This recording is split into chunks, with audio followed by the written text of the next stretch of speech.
Welcome to the Beverage Club Podcast. I'm your host, Patrick Hayes. I'm with Staff Sergeant Jamal Brower of the United States Army. And before we spin that wheel of 1,000 drinks, we're going skydiving. Let's get it.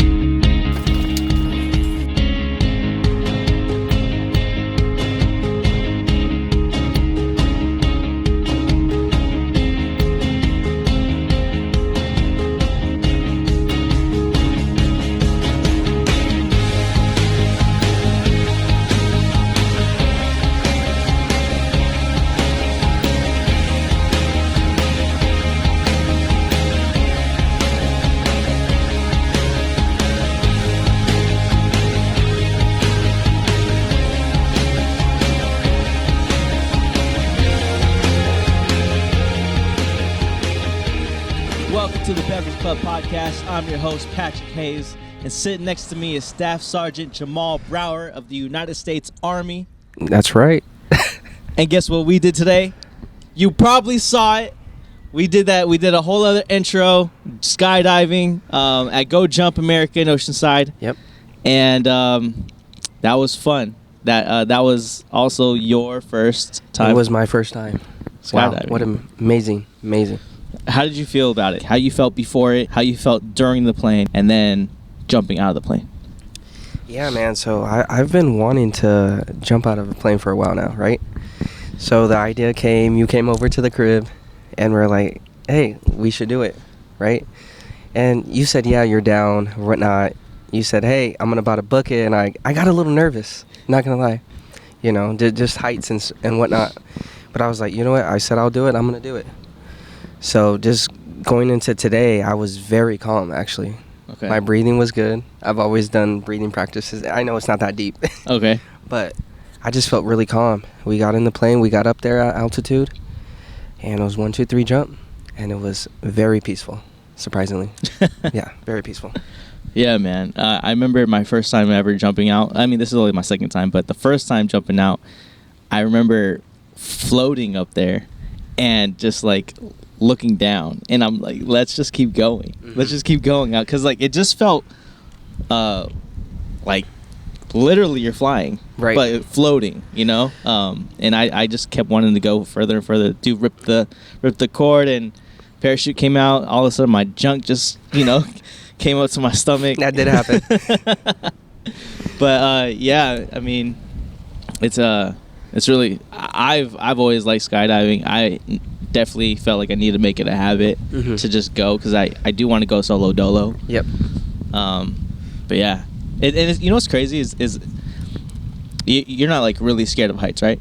No, not really. Okay, so like it kind of sucked for me to not really be scared of heights and try to tell people like, yo, let's go skydiving. No, I can't. I'll pass out, right. Whatever. I'm scared of heights and I'll die or whatever. It's like, dude, just try it. Just try it, man. You gotta face your fears sometimes, right? Yeah. I was telling my cousins, I was telling my family, hey, I'm gonna do this. They're like, you're crazy. Like, I'll never do it. I'm like, you just gotta do it. Yeah. Just have that excitement. You know, try everything once in life. That's right. Yeah, that was definitely a great experience. A great reminder for me too, because I think the second time coming in, like I felt a little bit more confident, like more confident, because I'm like, oh, I'm gonna be floating, but. Yeah, jumping out was actually pretty cool. So when you had this conversation with your wife, what did she feel about it? So I have multiple conversations with Michaela all the time. I try to convince her to go skydiving. She said, hey, what did you do for your birthday? Skydiving. She's like, I ain't going. I'm like, come on. Nope. For my birthday. And she's like, no, I ain't going. I was like, all right. And then as I'm trying to ease up on like ease her into the whole mindset of going skydiving, I'm like, hey, they got indoor skydiving, and she's like, no, I don't want to do it. I'm like, come on, man. So I think after this, maybe I could convince her. I hope. Maybe. I hope so. You know, hey, when we get to the house, you should be like, hey, when are we going? You know. Hey, I got the ticket actually, so yeah. We're going. Just tell her that you booked it already. But yeah, man, for context, so everyone knows, if you don't know me, I'm Patrick Hayes. My wife, that's Michaela. This is her cousin. Yep, I'm the cousin. Which makes me And it makes us cousin-in-laws. Yep. Yeah. I guess so. I never thought about it that way. Yeah, right? Yeah. I've never heard that phrase ever. I've never heard of cousin-in-laws before, but yeah. I mean, I introduced you earlier as Staff Sergeant Jamal Brower. That's me. What's it like being in the Army, and what do you do? Well, what's the ins, the outs, the pros, the cons? What, like, Man, okay. some insight without getting into like secret, top secret shit. Right. Yeah, man. So the Army is pretty fun. It has its moments, obviously, like any other job and whatnot like that. But for me, I went in at 19 years old, straight out of high school. Went straight to Texas for 4.5 years, man. And I worked with the drone unit. I got to deploy to Iraq, and stuff like that for 9 months. And it was very rewarding. I learned a lot. I grew a lot, and just seeing, growing up in that atmosphere, having brothers and sisters, it was really good. And then I went to Germany, actually, So I was out in Germany for 3 years, and I just recently got back about a month ago, Okay. So now I'm back in the States, and I'll be going to D.C., flying with VIPs, or flying VIPs from the White House. Okay. Yep. VIPs. What are VIPs? So, like, delegates... I think that's what it's called, right? Delegates from the White House. Ambassadors? Ambassadors and stuff like that. And Air Force One, possibly, a lot of times at my base, the president comes and stuff like that. Ah. So we'll track their flights and whatnot. Oh, that's what's up. Mm-hmm. So you're not in the plane with them? No, I'm not in the plane with them. Okay. I'm in the office, office job. You don't necessarily fly? No. Oh, okay. Because if you did, you'd probably be skydiving more often then. Oh, yeah. So I plan, now after this, my first time, I plan on going to airborne school. Okay. Airborne school. Which is about, I believe, 3 weeks of training, so you could jump out of the helicopter planes by yourself in the Army. So that is my next school I'll be attending. So you can just request to go to any school and just do things? Pretty much, as long as your unit allows you to and has the budget. Oh, for sure. So yeah, that's the plan, and I'm pretty sure I'll be able to do it. Hell yeah, dude. So you've been in Germany for, you said, 3 years. Have you been anywhere else? And if you have... Are you talking about military-wise? No, traveling-wise. Ooh, traveling-wise, wow. Yeah, I've been to a few countries out there, in Europe. My favorite, I will say, Italy. Okay. You got Italy, the top three. Let me say. Italy, France, and Switzerland. Those are my favorite 3 places I've been. Why? Why each one? Italy, you can never go wrong with the food and the coffee. Food and coffee. Okay. I'm telling you, those cappuccinos, those espresso shots. Okay. Top tier. And it's just beautiful. I love Rome. I like Milan a lot and stuff like that. I went down to the Amalfi Coast. So you got a lot of everything there, France, I love Paris. It's just a good vibe out there. I'm into fashion. You might not be able to tell me, we went skydiving this morning, but yeah, dude, it's just a really good vibe out there, and I love it. I've been 3 times. Nice. And then Switzerland is just, you can't get better than the views, man. Those views are insane. Okay. It is insane, yeah. So what about the chocolate? I heard, like, is it Swiss that has the best chocolate? Swiss, they say they have the best chocolate. I'm not a chocolate guy, man. Oh. I don't eat chocolate, yeah. So I passed up on that, but I heard very good things about it. Okay. Yeah. For sure. So what are your top places that you've traveled to? Top places, shoot, dude. So my top places, I would have to go with Dubai, Thailand, and shoot, dude, Dubai and Thailand I've been to when I was in the military. So like I was there in 2009 and 2011, so I was able to see like Dubai change, right? And change from like basically just dirt in some buildings, and all of a sudden, like 2 years later, they got like a train station going, and then like it just looks, it was like less sandy, right? But it's like a New York of the Middle East, I would say. But yeah, Dubai was cool. They got the snow, the indoor snow. Indoor snowboarding. Yeah, at the mall, right? Yeah. And then the pool. And the pool. Diving. Oh my god, dude. Scuba diving. Yep. Yeah. So, yeah, Dubai's cool. Thailand's cool. I've been there 3 times. 2 times in the military. 1 time with Michaela. Mm-hmm. We went last year. couple like 10 years ago, bro, I felt like I could hustle. They're like 2,000 baht for a hammock, and I'm like, no, I don't want it. They're like, oh, what price good for you? Hand me a calculator. And then I'm like, dude, 0. And they're like, no. No. Be serious. They go down to 1,000, and I'm like, bro, I don't want it. It's like, I don't want it. It's like, no, what price good for you? And I'm like, shit, 0. And I kept going down, bro, and I was surprised that they went from 2,000 to 80 baht, which is like 30-something cents. Wow, that is very cheap. That's very cheap. But this last time I wasn't able to hustle like as much, I don't know what I was doing wrong. You didn't have it in you anymore, man. On social media, no. Just kidding.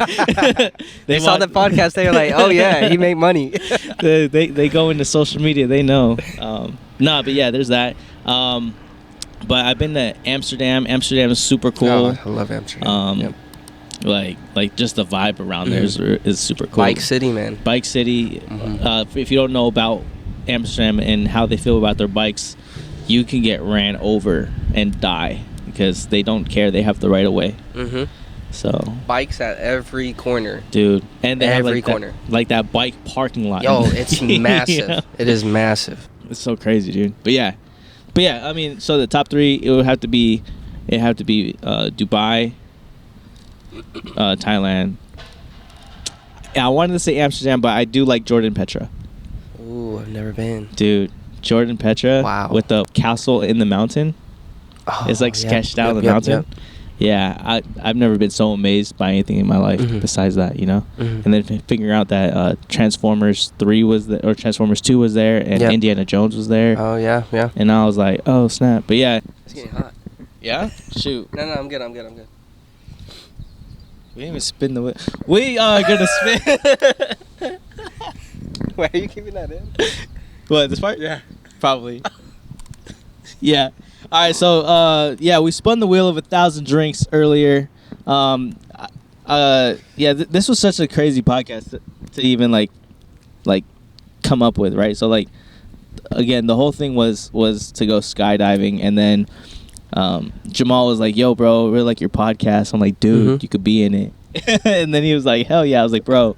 I put a post out saying like something about being airborne or something like that. It's like you, but in the air. Oh, I said you, but in the air, and then you're like airborne, and I was like, oh snap! That I should have put airborne, but you said I didn't go skydiving, and I was like, bro, let's go, because I've been wanting to go for a hot minute, and when you said that, I'm like, hell yeah, and then brought up the podcast. Tell me your experience with that, where we spin the wheel of 1,000 drinks. I tell you, in like 20 seconds, say spin it, right? And then you say spin it, and then I spin the wheel. Right. I press the button, and it lands on it, and we land on Jarritos. Like, what is your take? Like, how was this experience with you? Like, with how everything just went down, Dude, it's crazy, man.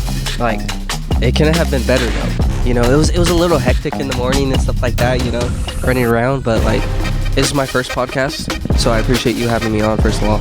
But, I got the text, say spin it, and I was just like hoping. I was kind of hoping it wasn't at some alcohol, I was just like, let's just take a chill, And it was Jarritos, and I felt like it was fitting. It was really weird. And then we got some carne asada fries to go with it. But the experience has been good, man. I really appreciate it. You're probably the only one in the family that will actually go skydiving.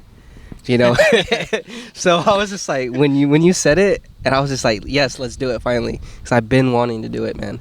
So being able to experience that with you, my first jump, and doing this podcast, dude, it's been awesome, man. And it's a good way to send myself off to DC. Yeah. Yeah. Hell yeah, dude. Yeah, bro. It was funny because I don't know if anyone really knows like what goes into the whole like spin it process. Right. Because we just randomly get these drinks, and the funniest part was like I sent you the Jarritos screenshot, and you're like, oh, it's because I'm Mexican. I was like, bro. I was like, it's so fitting. Yeah, dude, it's so wild, bro. Oh man. But yeah, obviously this has been like the first podcast that I've been back. It's been like 7 months because I've ran into like computer issues and XYZ, right? All right, welcome back. Thank you. And I basically was just like unprepared. I usually have all the drinks ready to go and everything's just like already set. But our mission today of getting Jarritos was just ridiculous. It was hectic. That's what I was saying. The whole morning was just like fast paced. Dude, this shit was crazy. I was like, hey, yeah, get to my place at 9. Because I knew that we had to go do like some shopping. Right. We had to go pick up the Jarritos and batteries for this mic. But we went to what? Walmart. Walmart didn't have it. First stop was Walmart. Well, they had the big ones. They had the big ones. Yeah, but they didn't have the small ones. They weren't like stocked really. I was like, all right, cool. Went to a liquor store, which I thought it was like a Mexican liquor store. I'm stereotyping here, right? They didn't have it. Very much. And then you're like, hey, there's a Alberto's right across the street. Yeah, just right there. It's like, yeah, they got Jarritos.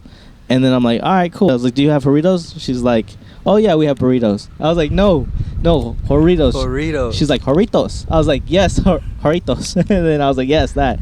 And she's like, yeah, we have whatever, like 4 flavors. I was like, okay, cool. How much are they? She said $3.09. I was like, $3.09. Yeah, that was taxing a little bit. Bro, I was like, okay, we'll be back if we don't find anything. All else fails.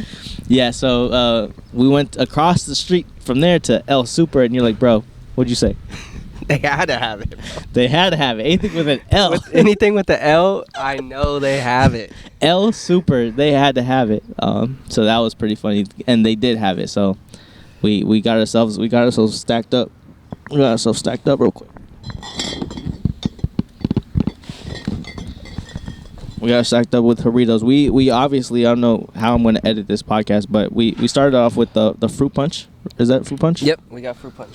Yep, we started with the fruit punch. We got that red one. We got, what else we got? We got the piña. Yep, the piña. Grapefruit, which I thought that would have been like a purplish color. Yeah, that's some lime. Lime. Got the mandarin. And the tamarind. I think that's all. That? Oh, okay, yeah. Yeah, and then obviously we had the fruit punch, but. Yep. Huh? Yeah, bro, take it. Mandarin, good sir. Yes, sir. So yeah, man. Obviously we took it with the fruit punch, and you saw us eat the carne asada fries. You probably didn't see the fries in general, but yeah, that was a struggle right now doing all that. Are you tired? No, I'm not. It's just like so much ching ching ching ching. But yeah, it's I'm obviously gonna find a new format, like how to do all this, because I think like the whole intro that we had with the whole skydiving thing was pretty cool. It was really cool, dude. Yeah. Yeah. So like the next episode, I'm not saying you guys have to go skydiving every time, but yeah, mix it up, do something real cool like that. Yeah. You know, that goes into the podcast. Yeah. A good talking point. We actually had a conversation. What was it when we were on our way here? And I was like, "What's your job title?" Oh yeah. And then you're like, "What's your job title?" When I was in the Navy, but it was funny because like my job title was operations specialist. Right. Your job title is aviation operational specialist. Bruh. I was like, "Dang, that's crazy." The when you were in Texas, you said that you would see like drones, like image from drones. Yeah. So I was in a drone company, and the Gray Eagles. And they flew in a box, the operators and whatnot, so I could go in there and they have their screens and whatnot like that, and I see live feed. And when I was on deployment in the talk, we would have flat screen TVs of all the feed of them flying, and so I see everything live. Yeah. Whatever they're seeing, whatever they're doing, I got eyes on it. That's wild. Yeah. Now, is it like how they show on TV? Is it like black and white? Like it's like grayscale or something, or do you can actually see like no, yeah. full So color? grace, it's as far as I'm aware, I forgot, it's been a while. Grayscale, and then they could do like heat signatures and stuff like that, so they could see if the heat signature or whatever it is. Yeah, they have. I'm pretty sure they upgraded it to some other stuff. Yeah. But yeah, it's grayscale. Dang. Yeah. That'd be so sick to get us grayscale heat signature right now. It'd be like, oh, so funny story, dude. Like when I moved companies, I told my buddy, he was flying, and I was like, "Hey man, we're in the field right now. Come find us. This is my location." He's like, "All right, say less." So then I look at my phone. He sends me a picture, and he took a picture of the screen of what they saw, and it was just us in the field. So he could have, the enemy could shoot. That's wild. So it was like just like that. He put the payload towards it, which is the camera. Yeah. And he found us, just like that. Bam. Send a picture. He's like, I got you guys. That's wild. Yeah, it's pretty awesome. But like as of right now, if we were being seen right now, we wouldn't be able to see it. No. That's they wild. fly high. Dang. Yeah, like how high? I don't want to give out wrong numbers and stuff like that. It's been a while. More than 13,000 feet where we skydive off. Yeah. Damn. That's wild. Yeah. They have a range that they usually fly out. It just depends. Yeah. Yeah, we ain't catching you skydiving. No, so today, I was looking at my watch. I was telling you earlier, the altitude we went up to is 10,566. 10,566? Yep. That was the altitude we jumped at today. The crazy thing was when you were showing me all those things on your watch, I was like, bruh, that's crazy. You were like, my heart rate's at what? I was like, my heart rate's at like, what, 115 or whatever? I don't know if that's high. I felt very calm. Yeah, you look calm. Yeah, so I was chilling, like, I'm okay with heights. Yeah. I didn't know how I was gonna feel, but I was just like, hey, I'm here. I'm gonna breathe, and I got this. Yeah. So I just jumped, and it was just, wow, it was peaceful, man. Yeah, you looked focused in the plane. Oh yeah, for sure. I'm dialed in, baby. For sure, dude. So, do you have anything that motivates you, that keeps you going, like a phrase, a quote, someone, something? What motivates you? What motivates me, man? Myself.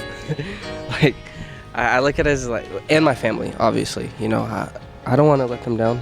I thought I was gonna go into a different field, with basketball, playing growing up all my life and stuff like that. So, when I told my dad senior year, I'm like, looks like basketball's not gonna cut it. It was very tough to say that, but he accepted me. My family accepted me. They're like, hey, whatever you do, I'm proud of you.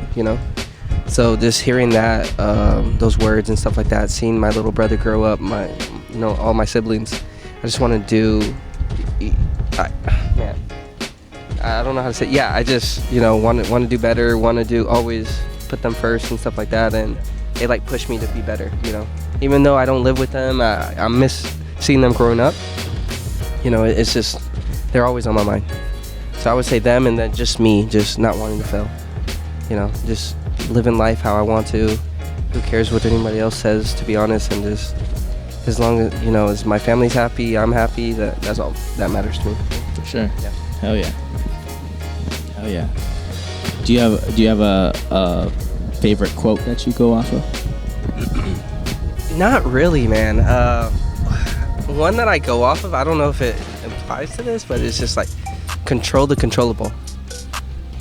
Yes, yes, control sir. the controllable. Yes, sir. Just do what you can do.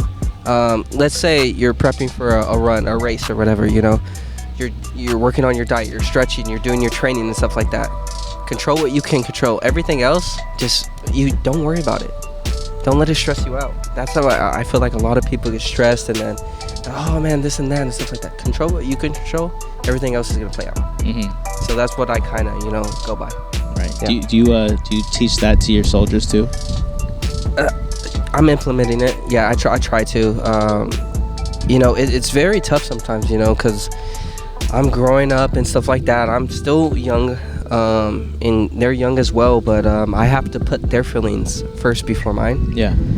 Which I'm okay, and I love them. I'll do anything for them, but sometimes I'm like, I need to work on my mentals, Mm-hmm. I need to make sure I'm okay. I want to go get lunch. I can't. I'm hungry. I got to let them go first, It's rewarding, just seeing them progress and stuff like that, but sometimes I'm like, man, I wish, like, when do I come first? Mm-hmm. Sometimes. Yeah. I don't know if that's selfish or not, or just me looking out for myself, but I feel it. Yeah, man, it's really rewarding though, seeing them grow, teaching them these things, and they're implementing them. I always learn from the good of people and the bad of people. When I was younger in the ranks, I didn't have the best influence or NCOs around me, so I really took that and was like, all right, that's not what I want to be like when I'm in charge of soldiers, Mm-hmm. So I'm just putting it all together, Not perfect, but, Yeah. It's going. I'm about to hit 8 years in November, and it's been a fun ride. It's been really quick, too. Yeah. It's been really quick. So I'm excited for the future, man, and all those memories, all those people that you meet, traveling. You know, not the average person gets to travel as much as, you know, the military does, you know, Yeah. for free. Mm-hmm. For the most part, you know. So, and you get schooling. Mm-hmm. Hey, let's talk about one quick thing real quick. Travel hack. What is Okay. it? What is a travel hack that you've been able to experience in Europe? What's your travel hack? Can you explain, like If someone was to go to Europe for the first time, right? and they don't really have a plan of action, like what would you say? Like, hey, do this and you'll be fine. Stay in hostels. Stay in hostels, okay? Especially if you solo. Yeah. You meet a lot of people, and it's cheap. Okay. So if you want to save money, backpack around Europe and stuff like that, stay in hostels, meet new people. You guys all go out and stuff like that, and you can learn a lot and meet new friends. Oh yeah. Yeah, I think that's pretty cool. Hostels is the way to go. I think so. It For is sure. the way to go. For sure. Yeah, that's definitely I completely forgot about hostels. Yeah. Yeah, those are great. The one that I was gonna say was take the train. That too. Yeah. That too. Oh, the train is so easy. But I had a little, German trains, they're good, but then they're not good. Mm. You know, they're always late. It's always delayed, always canceled or something like that. But just getting out of Germany and whatnot, the train system is very, very good in Europe. And I never experienced that, obviously, because, you know, out here I feel like there's not really any trains. Oh. So being in Europe, I was like, wow, this is so much easier. Like, I love it. Hell yeah. And pack light, actually. You do not need to overpack when you travel. Mm. You know, take a couple shirts, take a couple shorts, pants, Yeah. 2 pairs of shoes. You're good. Pack light. Sounds good. Yeah. Sounds good. Hell yeah. All right, man. Well, we're gonna wrap up this pod. Thank you for joining me on the Beverage Club Podcast, and it's been great, dude. Yeah, dude. Thank you so much, dude. This is an honor. My first podcast. I think we killed it. Went skydiving too. Yes, sir. Man, thank you again, dude. For you're like family to me, so I appreciate it. You know everything you've done. I appreciate you, bro. Yes, sir. Congrats.